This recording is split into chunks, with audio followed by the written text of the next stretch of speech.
You're listening to ProdCast, the personal productivity podcast from CRM Audio, with your hosts Matthew C. Anderson and Joel Lindstrom. Well, Matthew, welcome to another productivity podcast. Has it been a productive day for you so far? It has been a very productive day for me so far. Looking forward to that continue. Well, one of the things that I'd like to talk about, the idea of procrastination, putting things off. And a lot of people think of procrastination as laziness. I see it a little bit differently, and at least my perspective, it doesn't stem from laziness. Procrastination and anxiety go hand in hand, in that if I've got a task that is in some way big, scary, a monster, if you will, procrastination is a response to put off doing that, but that increases. So my anxiety about doing something makes me want to put off doing it, which increases my anxiety. And so, I found several things, some tools, but just some ways of structuring how I work that have helped me with that. Well, I'd say that, absolutely I've thought about it. I've had problems with procrastination, but I've also seen procrastination as a rather effective tool in being able to deal with some of the lower value things that I'd rather not spend any time on. So I'd love to chat more about this. One thing I've found is the key is to maintaining an even keel when there's all kinds of things going on is how productive I am when I'm not busy has a direct impact on when I am busy. So, for example, everybody who has slammed with meetings all day probably has at least one day that's lighter than the rest. And my natural response to that is when that hits, I lay back and I catch my breath. And sometimes you got to do that. But what I find, though, is if I can push myself to do those important but not exciting tasks that I put off or procrastinate other times, it makes the crunch time much easier for me. Versus what happens is I'm in crunch time and mentally I'm also thinking about that form I have to fill in or that annual review I have to write up or something like that. Whereas if I can push myself when I've got a, whatever your lighter day is, yep. Let's just say your lighter day is a Tuesday. If I have a Tuesday where I have a little bit more gaps, if I could push myself to go through my list and get those things that aren't urgent but are important and become urgent if I put them off, then my anxiety drops way down when I get busy. Yeah, absolutely. And so, you're making a reference to kind of a very common matrix that I've seen used across a lot of different, kind of techniques and that I've seen written about. And it's those two different axes, the one being the level of importance that it has, that the task has. So either being, highly important at one end or not very important at the other end. And then on the other axis, you have the scale of how urgent it is. So is it urgent, needs to happen by, 5 minutes from now, or is it, there's no consequence for having it drag on for hours, days, weeks, months, potentially years for some of those that you have out there. And then kind of breaking that into a quadrant and showing the importance of focusing on those, high importance, but low, why can't I remember the other word? You need to get your copy of the 7 Habits of Highly Effective People out, Matthew. Yeah, no kidding, right? And I think... But so many people rip it off. It's easy to confuse the two because when you've got two different clients, the one who's always ringing you up and needing something now and high urgency, that may not be as important as calling the other client that you haven't talked to for 3 months and showing them some love and for your future business, using a business term, but also in life personally, dealing with the fires that are popping up may be urgent, but it's not as important as, spending time with your kid, talking to your wife, that type of thing. Mm-hmm. Absolutely. So, let's take that concept and have a look at it and, how does that fit in for you to this concept of using that as part of your productivity? Oh, the way that fits in is prioritizing the things that are important, the things that are knowing what's most important to me, making sure I'm doing something on those each day. So even if it's a wall-to-wall meeting, day, I'm at least, in the business sense, maybe sending an email or finding 5 minutes during a break to give a quick check-in. I've got a project team that's going and everything's going okay, and I've got another one where problems are springing up. It's so easy to get so consumed by where the problems are and the fires that you neglect the other stuff. But you got to force yourself to invest something, and that's my. I don't know if there's a fancy term for this, but my motto is just do something. So when you got that big hairy deadline that is staring you down, you got an RFP with 750 questions on it, and you got to answer them, but you just don't want to do it, and you keep finding other things that are more urgent or more important, making the other thing more urgent. The thing I found helps me take a lot of that fear out and make the elephant more manageable is find one thing to do on that thing today. And even if it's 5 minutes, so if I've got a report to write, or if I've got a big statement of work for a client I've got to put together, something as simple as creating the document, writing the first sentence and saving it, to me takes a lot of anxiety out, because I feel like I'm doing something. And that wasn't that bad. So now I can put this section in the document. Tomorrow I'm going to put this section in the document. Maybe I'll only have time to update the table of contents. But little by little, that big hairy monster becomes a pussycat, and realize that it's not as bad. So that's the big procrastination killer for the bad procrastination that I've done. Yeah, and I think you hit something that really resonates with me there, which is that big elephant that you have to eat, and how do you break that down, and the importance of being able to portion out something that you can sink your teeth into, to continue that metaphor. So often I find that those first steps that you take, as simple as they may seem at times, end up being the thing that springboards you into being able to do a lot more of it. Using your example of just creating the document and getting a couple of words down on the page, once I get into that, I find that I have a hard time stopping at just those couple of words that I'm putting on the page. Maybe that turns into a full outline, or maybe I tackle one of the sections because the ball is already rolling, and I can just continue with that momentum and the building of that momentum over time. So that definitely resonates with me. And that would extend to things in my personal life too, outside of work. So let's take, you want to do a podcast. So Matthew and Joel want to do a podcast, and for a lot of people, they want to do that, or want to write a book, or some big goal like that, but they never do anything about it. And it's because I feel like I've got to have this big plan. I've got to have know how the ins and outs of everything works. Whereas if you just say, hey Matthew, let's get together, we'll record it. We don't know if it'll be any good or not. Let's see how it goes. You'll get much farther ahead. And sure, you want to plan ahead. You don't just want to wing it all the time. But just doing something towards your personal goals. And again, things like you want to start exercising. And I'm not one to talk about that. But when I have had times where I've done better in that, I lose the sight of, I want to do this big, run a marathon and just do something. And it builds, and you make momentum, and so much of that's mental to me.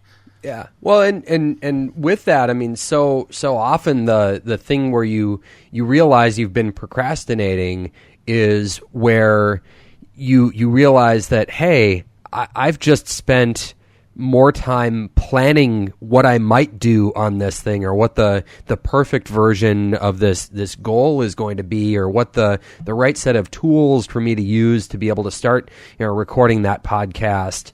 And if you add up all that time, you've just spent the time where you could have done the thing, and granted, maybe not the 100% most perfect version of what that thing is, but you could have done that thing, learned a lot from what you have actually accomplished at that point, and you can use what you've learned toward the great, next episode or the next, run that you're going to take as you're training for that marathon or whatever it is. So it's, identifying some of those things that say, this is something that looks like on paper might be a good preparation step, but in reality, you're just procrastinating with what you're doing. Right. And that's where, again, I mentioned laziness before. Some people procrastinate because they're lazy, but I see just as many people procrastinate because they're perfectionists. And, 100%. And I feel like I need to do something, great and fantastic and a masterpiece, or I'm not going to do it, or I can't do that. But so much of life is just showing up, and it really is true. I mean, whether you're in a career or whatever, if you show up and do decent quality, consistent, good quality, instead of that guy who does the great thing one time and then you never hear from him again, you'll get farther ahead. It's the tortoise and the hare. The tortoise wins because he's slow and steady getting it done, and doesn't feel like he has to be building the Taj Mahal all the time. Yeah, well, and it's funny. I mean, it's a great analogy there, and you consider some of the ways that people who, as they're looking at a project and they have that vision of what perfection is going to be, and it's funny because as and I find myself in that same type of position where I set this expectation of what that perfect version of the project or the task is going to be, and I start trying to execute to that, and it becomes very difficult to continue along because it just seems like so much work. But when you take a step back and look at some other people around you who are in similar positions and struggling with those same things, it's easy to look at what they're doing and say, hey, you're going well above and beyond what you need to on this. Why don't you just back it down, simplify this a little bit more, go for a good enough version of what this could look like. And sometimes it's really tough to be able to recognize what that good enough is going to be if you're just on your own. So one other thing that I like to do is to as I get that early version, that early draft of something that I'm putting together, I like to run that by a few other people, and that's uncomfortable because they may not think it's a very good job of it yet, and I just let them know, hey, it's an early draft. Am I on the right page? Am I going the right direction? And sometimes the beauty of that is they'll say, well, this is good enough. Let's just use it as is. So that type of thing can really help combat that, especially when it's in your own head. Oh yeah, and I mean it's the kind of thing, being comfortable with not being quite up to the level you want to be. So last month 70 people listened to the very first episode of CRM Audio, and I kind of feel like I should apologize to them because it was pretty bad. Our sound quality was pretty terrible, but I think we've gotten better and more consistent and learned from our mistakes, and so in some ways I'm proud of those episodes the most because that was when we were learning how this thing worked and how to connect to people in Australia and North America and other continents at the same time, and we've gotten pretty good at it, and we're not as good as we'll be in the next few episodes, but that's okay. Absolutely, and as a longtime listener back from episode 1, Joel, you have definitely come a long way. But even at this point, I don't think back to without the prompting that you just gave there, I don't think back to what the sound quality in that first episode was. And for new listeners, I doubt they're paying particularly high attention to that either. So I more feel bad because everything's so outdated. Our advice back then, I wouldn't follow what we said in 2013 or whatever we did. So anyway, so okay, let's shift gears to the good procrastination, because you're dead on that if I'm procrastinating binge watching a TV series, that might actually be a good thing. Yeah, well, absolutely, and there's a certain point for me where, as someone who focuses on trying to get so much done in the limited time that we have within each day, within each week, it is easy to fall into this trap of overscheduling, trying to be overproductive with everything, and it ends up taking a toll on the quality of what you're putting out, and also your overall enjoyment and excitement of doing those things. So, I don't know if this is true for you, Joel, but for me, I've found that I need to schedule in some of that reminder time that there's value in getting out of the weeds of some of these projects and taking time to think or walk or watch a show or listen to a podcast or what have you. I mean, is that something you do as well? Yeah, and that's where the prioritization comes in. So, not letting the busyness of life and the overscheduling of meetings, still forcing myself sometimes to do things like this when there's 3 other things that are maybe considered somewhat urgent, knowing that I can still budgeting my time so that I can take 45 minutes to an hour to do this, and then focus intently during the other times on that. But part of the trick to success is knowing what to ignore, knowing what not to pay attention to. And it's like if you treat every input you get with the same level of urgency, you'll just go crazy.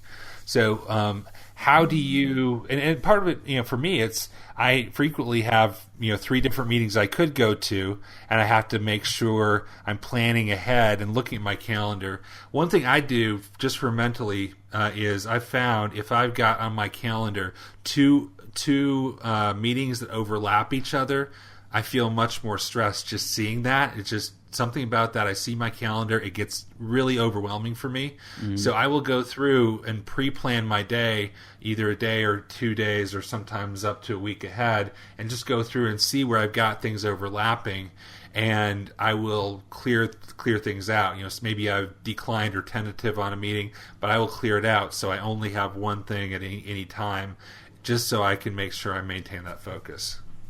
Yeah, absolutely. And I think that periodic nature of doing that, reviewing it, and just having a level of awareness of what's coming up and being able to deal with that before you're in that moment where you have those 2 meetings at the same time.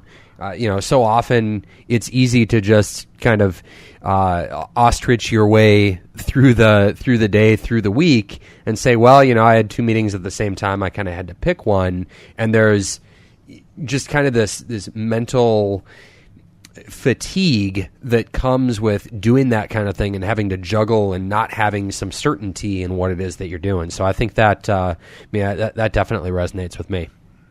Yeah, and that's where talking about being proactive and planning what you're doing is key. And I mentioned using your downtime or your less busy time effectively and strategically to make your busy times less stressful. And so, for example, in my line of work and your line of work as well, we really could work 24 hours a day. There's always something you can do, right? There's some demo to prepare for. There's some document that you need to work on. So you got to force yourself to shut off. And it's sometimes it's hard for me to shut off after hours or on weekends, but I force myself to, with one exception. I find that doing, say, 20 minutes and forcing myself to stick to it on a Saturday or Sunday, probably early in the morning before my kids are up and everything, but taking that time to just look at the next week, making sure I'm mentally ready for what's coming up, but also making sure that I'm being strategic about, am I investing in my team members or the people I mentor, or am I building in time for my family enough? That's not bad work on the weekends. That's actually good, and will make a big difference in how the next week goes, from a stress level, from a success level, and just being prepared for it. That's something I'd like to explore in detail in another episode. I have a weekly practice that I go through along those same lines. I'd be interested to hear what's similar, what's different, and how we do that. Is it kind of like a personal performance review? I've never really thought of it that way. I suppose it is. It's just a review of what did I do last week, what's coming this week, and what's most important this week. the differentiation between what's scheduled and what's important is a lot of where I make those decisions around priorities, prioritization, and what's going to win in those different scenarios. So, is yours a scorecard? Do you have a grading rubric? What was your score last week? No, I don't. I don't. I found that I've played with things where I log things and logging goals, and I'm not really that great with that. But if I can at least go through and look and make sure I'm not double booked for any days, that I make sure I have at least one time where there's at least a 15-minute gap between some meetings to give myself a chance to catch my breath. I'll be much more successful. Making sure that even on weeks where I travel more heavily, that I'm having time to check in with my team members and check in and do the things that that get me ahead and keep me out of the red zone. I think, from my perspective, the tracking apps like Quality Time or Rescue Time are helpful. I don't think. For me, I don't have to use them all the time, but if I find, I'm spending a little too much time on Facebook or whatever, eBay, I can use that and just kind of as a nag, so I know that I get a report saying, oh no, I spent an hour and a half on Facebook today, and then I can, by doing that, knowing that I'm going to see that'll motivate me to change my behavior. And then, then I might get away from it, but it's good to have a tool like that when I need it. Yeah, definitely. And on the desktop side, I definitely use one called Manic Time as well, which helps me track when I'm on the desktop. Okay. And we'll talk later about Manic Time versus Rescue Time versus Quality Time, all these different things. So what about our That's Not Productive segment? Do you have any non-productive procrastination tips you've seen?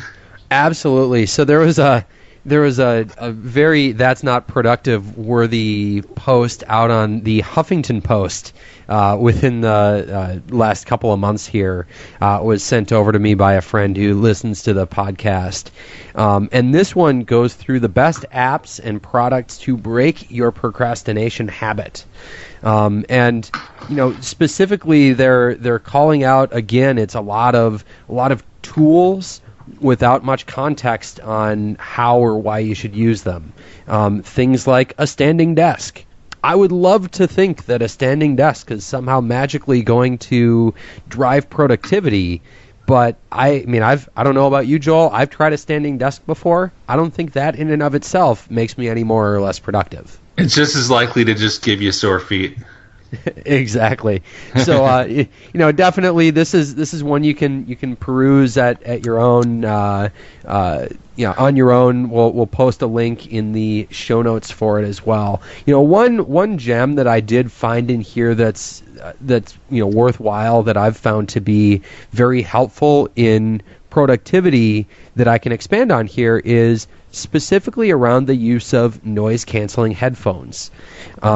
Sometimes, whether you're on a plane or whether you're in an office type environment or even at home and you have family around, you're trying to focus in on the task that you're doing, I've found great use of those noise canceling headphones to be able to help just stay focused in what it is that I'm doing, so I can do that task and then move away from it and move on and spend time with the fam or whatever that next thing is after that. So yeah. I can wear noise canceling headphones for up to about 2 hours. After that, my ears just start hurting just from the pressure, because I got a big head, so it puts a lot of pressure on my head. I like I've got the Bose in-ear noise canceling that are a nice alternative there. But I digress. But I would say on the tools thing, what I think that article, not that a standing desk might not make somebody more productive, but if you're procrastinating, the first thing is understanding why you're procrastinating and what makes you procrastinate. And, until you know that or have an idea and can make changes in your life and the way you work to address those areas, any of these tools aren't going to do you anymore, and they may actually make you less productive because you'll be fiddling with the tool and still have the original problem. Bingo. This has been ProdCast, the personal productivity podcast from CRM Audio. You can follow Matthew C. Anderson on his blog, connectingthedata.com, where you can download his ebook about 8 essential Skype for business hacks. You can also follow him on Twitter at MC Anderson. Joel Lindstrom is on Twitter at Joel Lindstrom. Do you have any feedback for us or questions about how to be more productive? Send an email to mail@prodcast.show or leave a comment on the CRM Audio Facebook page. You can subscribe to ProdCast at prodcast.show, iTunes, or subscribe to the CRM Audio feed to get this podcast and other series from CRM Audio. This is Joel Lindstrom. Until next time, remember to stay productive.